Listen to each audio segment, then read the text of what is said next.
Hi there! Thank you so much for joining me today. This is Julie DiMatteo from thepaperpixie.com. I'm an independent Stampin' Up! Demonstrator in the US. And in this video tutorial, I have this really cute lift and reveal gift box. And when you open it, it reveals a gift of your choice in the box. How cool is that mechanism? I want to give a shout out for the inspiration to Sam Calcott from Mixed Up Craft. She shared a few different sizes of the lift and reveal box, and I absolutely love how it works, so I decided to Pixie-fy my own version, and this box measures 2 inches by 2 inches by 2 inches. Really cute size for this mini box of raisins. A mini box of nerds would be really cute with some Halloween papers. It's just such a fun little box. So I want to show you how to make it. Let's get started. We're going to start with a piece of crumb cake cardstock that measures 8.5 inches by 7 inches. And along the 8.5 inch side, we're going to score this at 2, 4, 6, and 8. Then I'm going to rotate it clockwise and we're going to score it at 2, 4, and 6. Then I have a piece of crumb cake that measures 3 3/4 by 5 5/8. And we're going to score this at 1 7/8 on 3 sides, and I'll show you that. So 1 7/8, 1 7/8 again, but that happens to be the middle of this side. Then 1 7/8 again. We don't need to go back to this side because it's just going to be at the same spot. So 1 7/8 on all sides. You'll have 6 squares left. Starting with the larger piece, I'm going to fold and burnish on all the score lines. Got a template here for us. I've got our 1 inch section at the top, then the 2 inch section at the bottom. I'm actually going to turn my template upside down because we're going to start with these first few cuts. So rotate your cardstock so you have the 1 inch section at the bottom and you have it in landscape. The first thing I'm going to do is come in 1 score line from the right, and we're going to cut up that vertical score line and stop at the second horizontal score line. Then I'm going to turn it 1/4 of a turn this way, and we're actually going to remove this whole section here. So I'm going to come in 2 vertical score lines and we're going to cut up all the way to where our last cut finished. And you can save this piece for some small punch outs on other projects. Let me turn it this way now. We'll turn it back right side up. And we've removed this whole section here. Next, I'm going to cut up the vertical score lines along the bottom and stop at the first horizontal score line. Like so. We're going to remove this lower rectangle on the right. I'm also going to come in and notch. So just cut at a bit of an angle there. I'm going to also then come in and notch at the other side of that tab, like so. Now we've got a little bit of bulk along the bottom. So I'm bringing in the paper trimmer, and I'm going to fold, we've got it like this. I'm going to turn it 1/4 of a turn counterclockwise. I'm going to fold that tab down so we've got a flat edge up here. But I'm going to fold the 2nd and 4th squares out of the way because we don't want to cut into those. We want to cut into the 1st and 3rd. So I'm going to line those up in the paper trimmer. We've got that flat edge by tucking that 1 tab behind. And we're going to line up the right edge here at the 1 inch mark. And we're essentially just cutting those 2 inch square tabs in half to reduce some of the bulk. Fold those big squares out of the way. I'm going to come in and miter cut on those shorter tabs. Like so. We are going to next adhere some designer series paper to this piece, but the first thing we want to do is grab the detailed trio punch. I'm going to round the top 2 corners of this tab here. And then let's bring in our designer series paper pieces. This is the Harvest Meadow designer series paper, and I have 5 pieces that measure 1 7/8 by 1 7/8. And I have 1 piece that measures 7/8 by 1 7/8. This piece we're going to round the top 2 corners. All right, so the way this is going to go is we're going to line up all of these 5 squares in the sections where they're going to go. And you'll notice that this pattern is a little bit directional. So I've got all those diamonds running horizontally, and then our rounded piece is going to go right here on this top flap. I'm just going to glue those down with some liquid glue.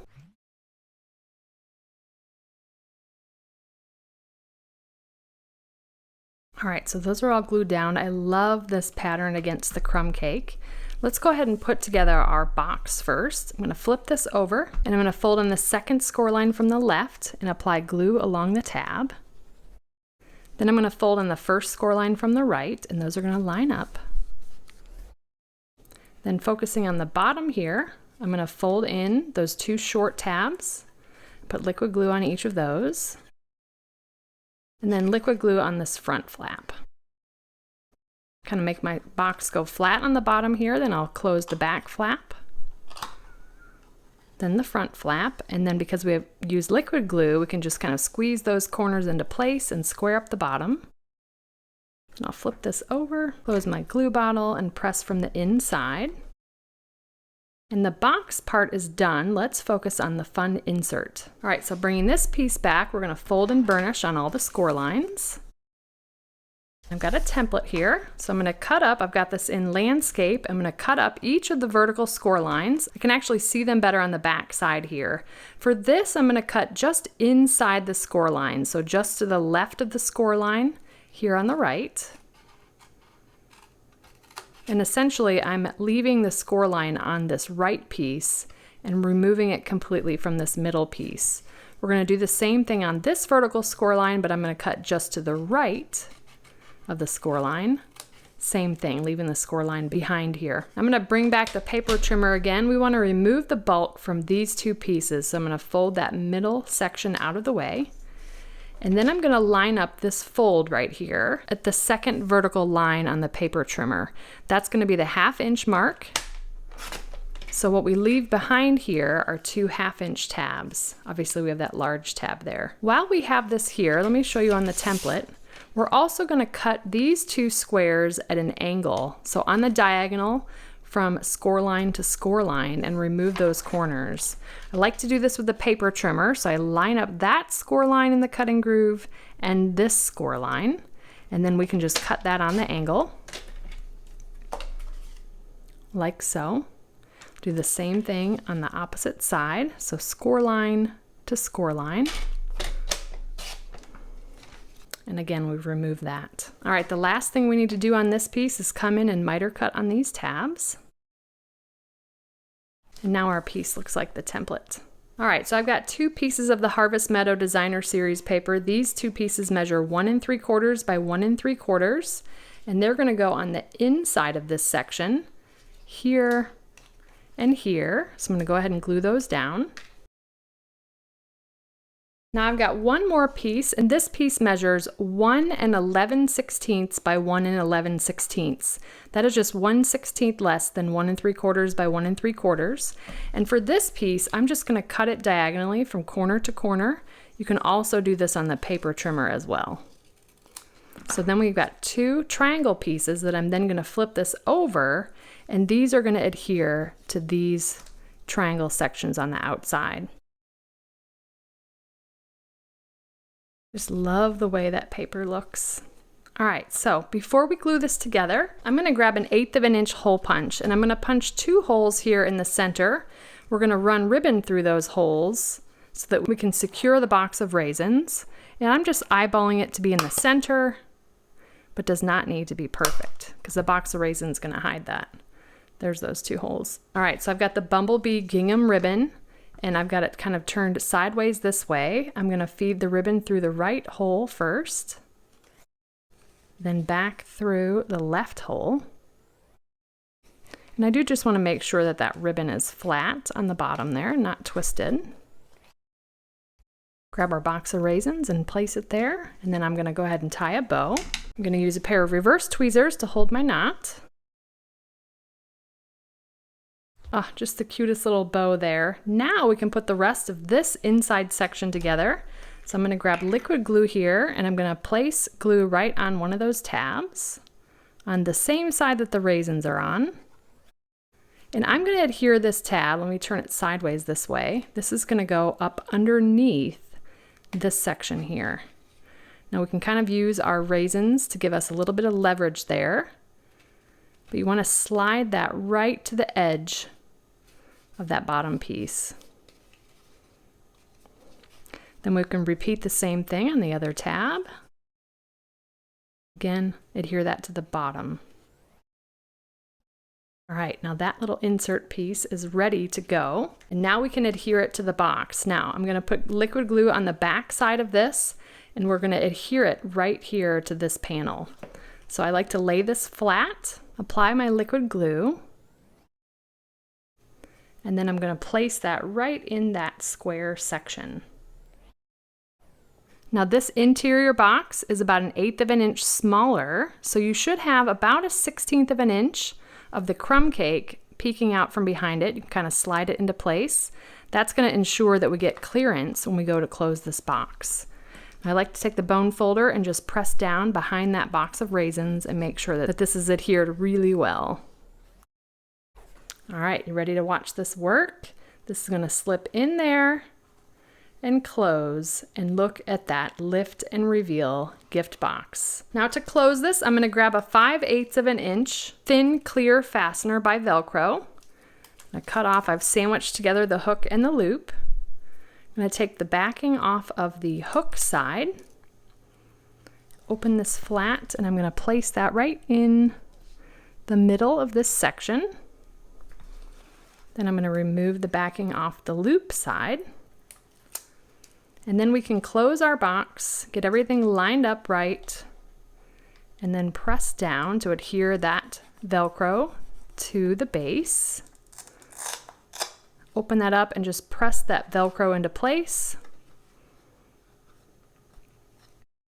Like so. How cute is that? I love this.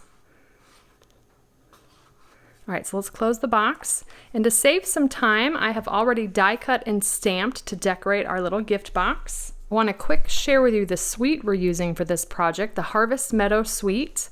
There is one item number to get the whole suite collection, and the collection comes with the Nature's Harvest bundle, stamp set and dies, the time-worn type embossing folder, the diamond weave ribbon, the brushed metallic adhesive backed dots, the cork specialty paper, and the beautiful Harvest Meadow Designer Series paper. So here is the Nature's Harvest bundle. I have stamped the sentiment thank you in Misty Moonlight onto Bumblebee cardstock, and then I've die cut it using this die from the Harvest dies. Looks like so. Then I've die cut this beautiful doily shape from the Encircled in Beauty dies from Misty Moonlight, and that looks like that. Beautiful detail there. And then with the layering circle framelits, I cut the smallest circle out of Calypso Coral. I'm gonna layer these together. I'm gonna glue this to the top. Grabbing a pair of dimensionals. And then for the final touch, I'm gonna grab a copper brushed metallic dot, and we're gonna place that right on the front so it looks a little bit like a brad, just for a little bit of added detail there. And there we have our Nature's Harvest Lift and Reveal gift box.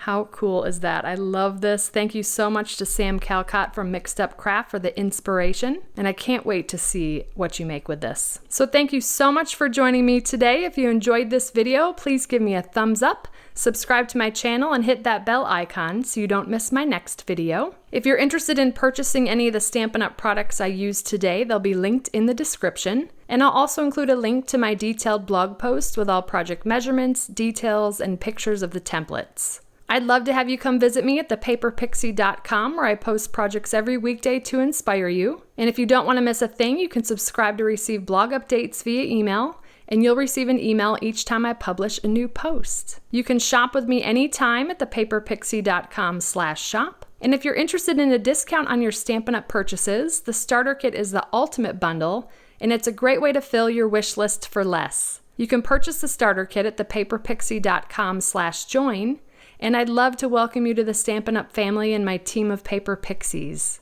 If you don't already have a demonstrator and you'd like complimentary copies of our current catalogs, you can submit a catalog request at thepaperpixie.com/happymail. And if you give this project a try, I'd love to see what you made, so feel free to share it on social media with the hashtag #PaperPixie, and I'll be sure to check it out. Thanks again for watching. I hope you have a wonderful and blessed day. Take care.